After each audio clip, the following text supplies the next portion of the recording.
मैं श्री प्रकाश आपके समक्ष यहूदियों की बहादुरी के बारे में बातें रखना चाहता हूँ। यहूदियों ने लंबे संघर्ष के बाद इजराइल देश को प्राप्त किया है।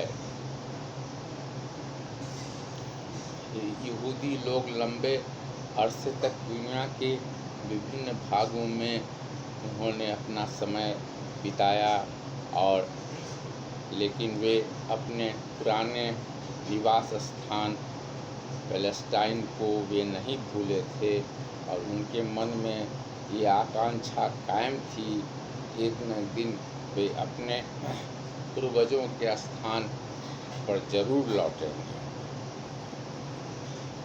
द्वितीय विश्व युद्ध के दौरान जर्मनी में हिटलर ने यहूदियों के साथ बहुत ही बुरा व्यवहार किया था।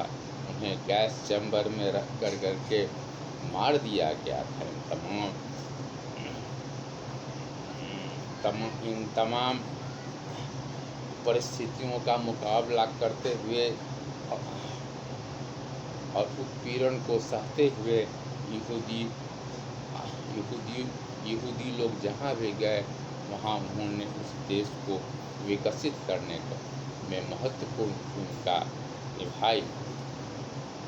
द्वितीय विश्व युद्ध की समाप्ति के उपरांत अमेरिका, ब्रिटेन और अन्य पश्चिमी देशों ने पैलेस्टाइन में इजराइल देश के नवनिर्माण में सहायता पहुंचाई और संयुक्त राष्ट्र संघ के प्रस्ताव के द्वारा पैलेस्टाइन का एक हिस्सा यहूदियों को दे दिया गया, जिसे इजराइल कहा जाता है।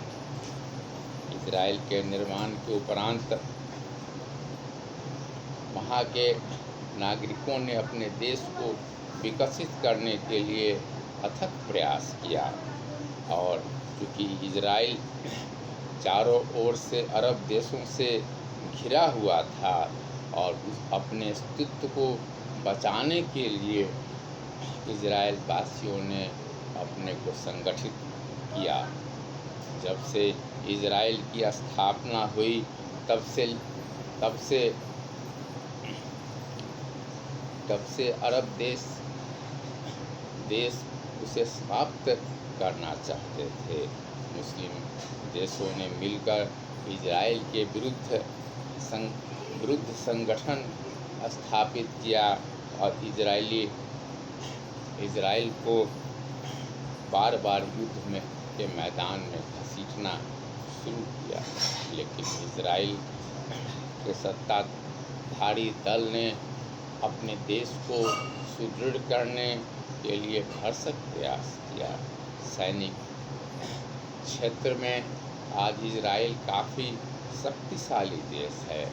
उसने तकनीकी क्षेत्र में काफ़ी विकास किया है और वहाँ पर अंतर्राष्ट्रीय सीमा पर सैनिकों की जगह तकनीकी यंत्रों को लगा करके सीमा की सुरक्षा की जा रही है। क्योंकि इजराइल की आबादी कम है, उसके पास सैनिक बल ज़्यादा नहीं है।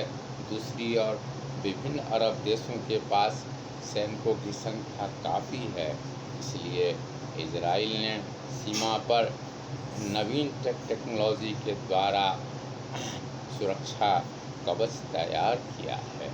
आज इजराइल एक आर्मिक संपन्न राष्ट्र है। उसने अपने क्षेत्र में आर्मिक युद्ध से बचाने के लिए कवच भी तैयार कर लिया है। इसके साथ ही इजराइल के सभी कार्यालय और पब्लिक प्लेस में बंकर बनाए गए हैं, जहां हवाई हमला होने की स्थिति में बचाव किया जा सके। सैनिक क्षेत्र में इजराइल दिन प्रतिदिन आगे बढ़ रहा है। वह अपने देश के लिए ही नहीं बल्कि विदेशों में भी अपने सैनिक साजो सामान का निर्यात करने लगा है। भारत भी उसके यहाँ से सैनिक साजो सामान खरीदने वाले देशों की सूची में एक महत्वपूर्ण देश है। अन्य क्षेत्रों में भी, खेल के क्षेत्र में और कृषि के क्षेत्र में भी इजराइल ने काफ़ी विकास किया है और अनेक युद्धों में उसने अरब देशों को बुरी तरह से परास्त भी कर दिया है और अपनी सीमा को काफ़ी विस्तार किया है। यहूदियों ने जो संकल्प शक्ति दिखाई है, जो देशभक्ति की भावना दिखाई है, अपने मातृभूमि के प्रति जो स्नेह और त्याग को दर्शाया है, वह सभी देशों के लिए अनुकरणीय है।